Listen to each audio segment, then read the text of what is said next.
Well, I'm back again. Here we are at the moment. I just thought I'd give you guys a bit of an idea of what's involved in creating a video.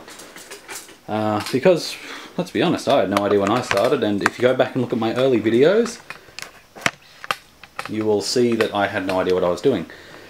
So at the moment I'm hooked into the big screen TV, just so I can have a good time. Let's try and get that bit in focus.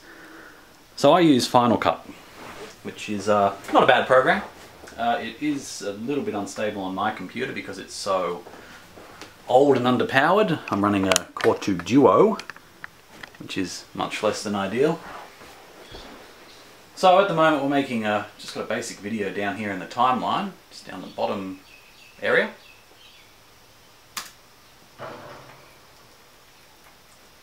So right there we've got a nice intro.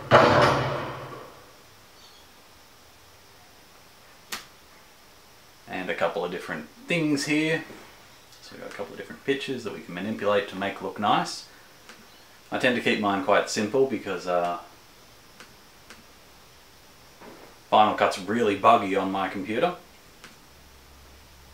So you work out your timings, you work out how long you want it to go for. You can move the caster sugar across. This is, well, let's have a look.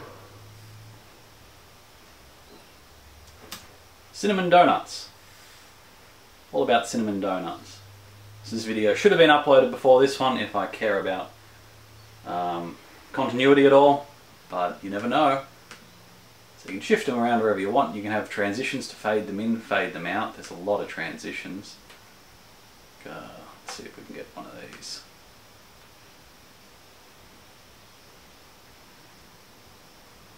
All sorts of weird things. Most common one I use is one of the really basic ones is just blur, cross dissolve. It's a nice simple one. But at the same time your video looks fast and snappy, which is what the people want. So at the moment, bam! You can have a read, understand that the caster, whoop, that went for too long. No, the pictures didn't go for too long, so just drag them along. And I've lost my mouse cursor.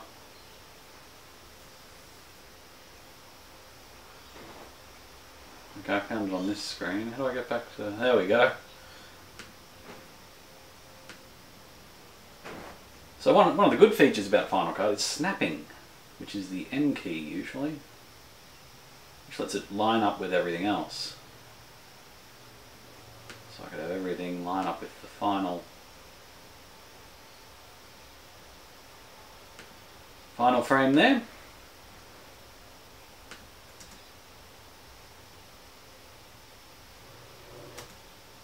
And does something weird because there's a bit of black space in here by the looks.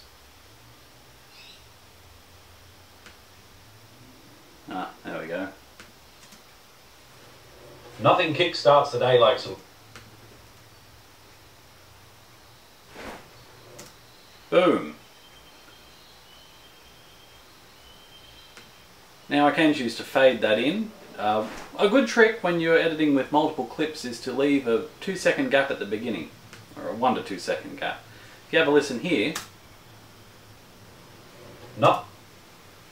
Silence for the first little bit down here. Probably can't see it on the screen. It's fine. Make sure you're watching in 720p. So you can stick in a transition if you want. I could put in any of these really.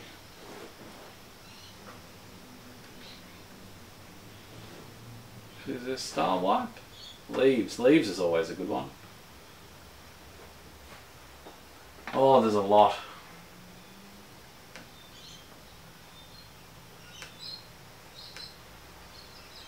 Oh, Star Wipe, there we go. Let's just drag and drop.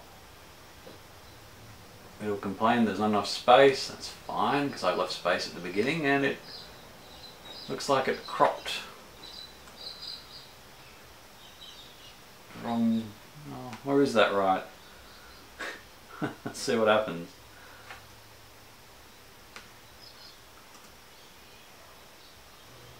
Nothing kicks. See, now all these are too long. So maybe if I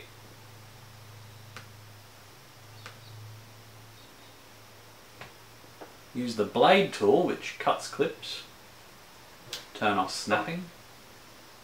The N key.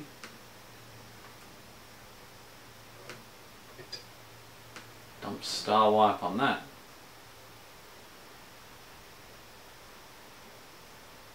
Let's put it there. Is that any use? Nothing kicks. No use at all.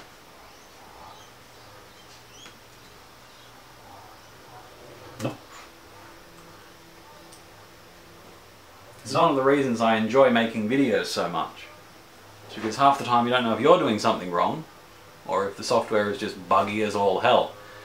Anyway, that gives you an idea. And then there's the actual video itself, which runs. And then you stick in an outro, which is, at the moment, just that. And then I'll pop in some videos that I've got coming up, or... Yeah,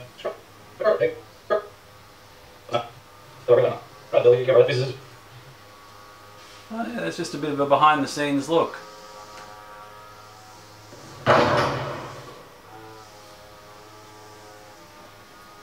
Oh, I should put in a song. So I'll hit up my YouTube music. This is usually a good one.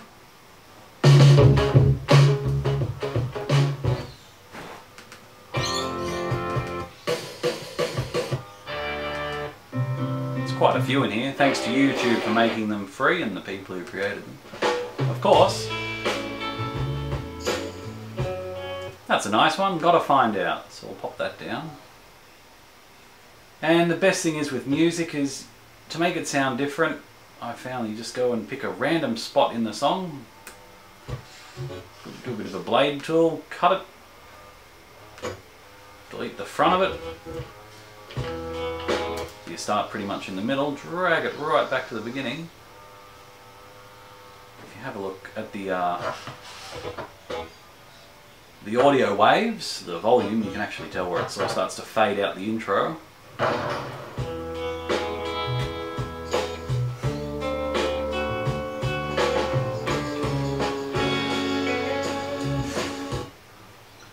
And I don't really like that bit.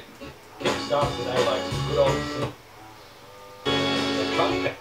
Seems to loop a few times. What happens is... I want to go from this bit. So it's quite fiddly work. I wish I had more time to make more. And you can fade it in, fade the music in, so it sounds even better. That was terrible. Let's cut that bit.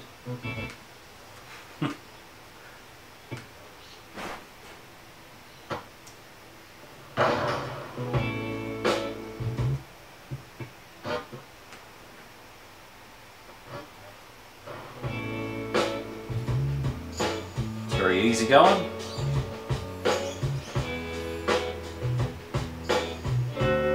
Nothing kickstarts today like good old cinnamon donuts. The only problem is they were lacking sugar. Then I remembered.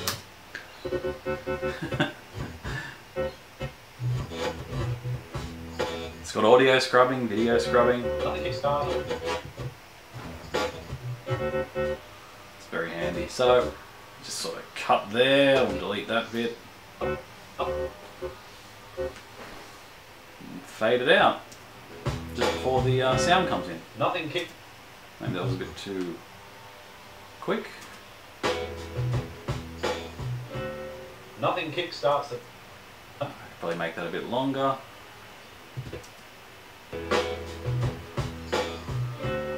Nothing kickstarts the...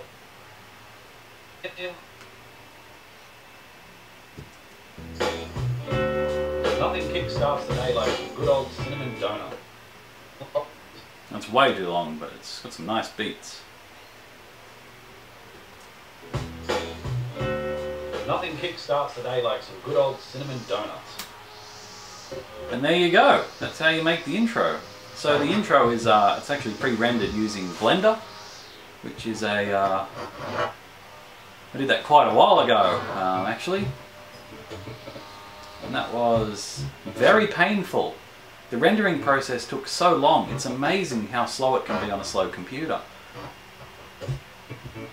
But it makes you appreciate how how much effort goes into rendering something.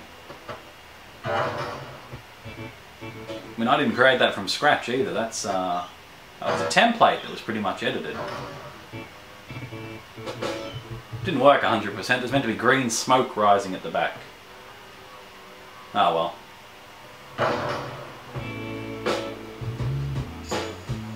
It's all about the content, right?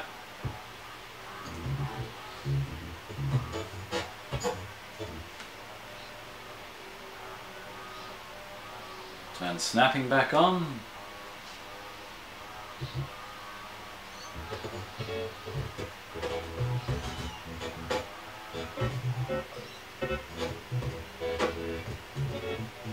Actually, just cut that there. I can rename this text to just a big old-fashioned plus sign. Make it a load bigger. Move it around if we're lucky. There we go. Let's play through that again.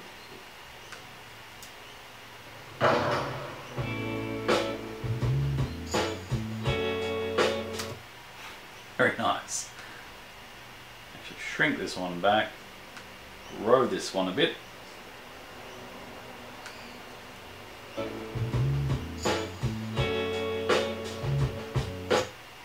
Even add a fade in there, just a basic transition.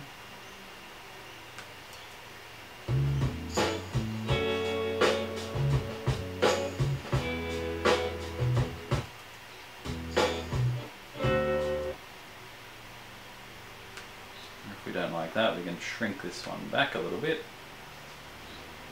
Have it fade out and have this one fade in.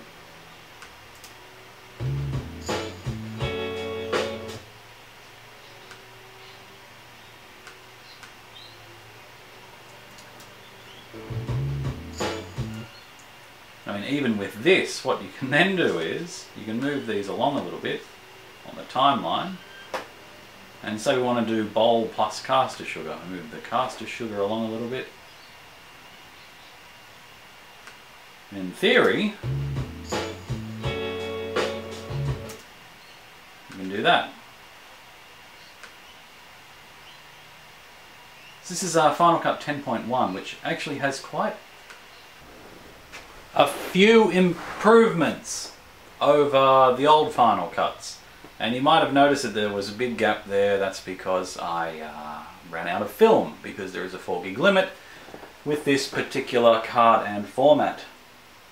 Thank you, Canon and FAT32.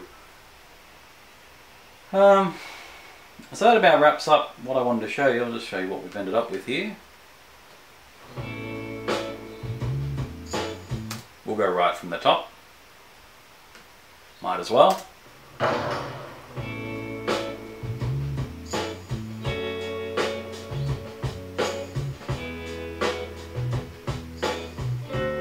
Nothing kickstarts the day like some good old cinnamon donuts.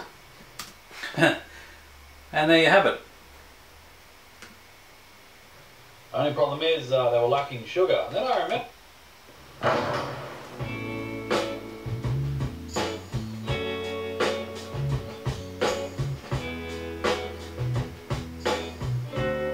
Nothing kickstarts the day like. By the end of seeing the video, I get very sick of seeing the video. The amount of times you have to play it back. But that's how you do it. And of course, across all platforms, I mean, if you're using a Windows-based machine, you've got a bit of a similar choice in things. There's Sony Vegas, which is apparently quite good. I would have liked to have given that a go. Unfortunately, I'm trapped in a Mac environment and I'm not really a fan of Boot Camp so much. And virtualization isn't much of an option because then I'll be running one single core. So, yeah, you've got Vegas, you've got Adobe Premiere, which I did give a quick go. I didn't really like it much. Final Cut Pro X runs much better on a faster machine, obviously. 4 core, even 8 core.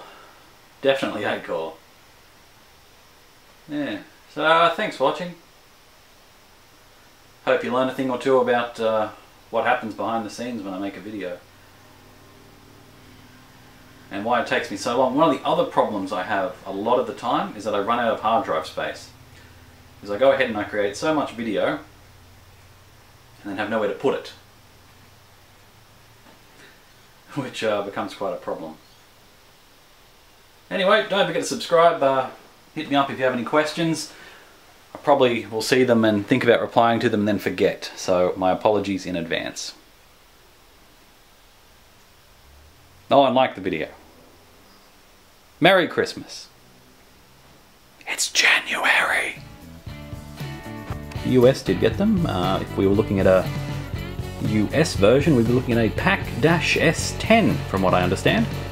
So there's some of the chips in there. There's a little old Z80. So now we've got a big old 315, 5660, and various other MISC, as well as a daughter board that pops off the top. So we're just going to go ahead and pull that chip out and give it a read, see what we get.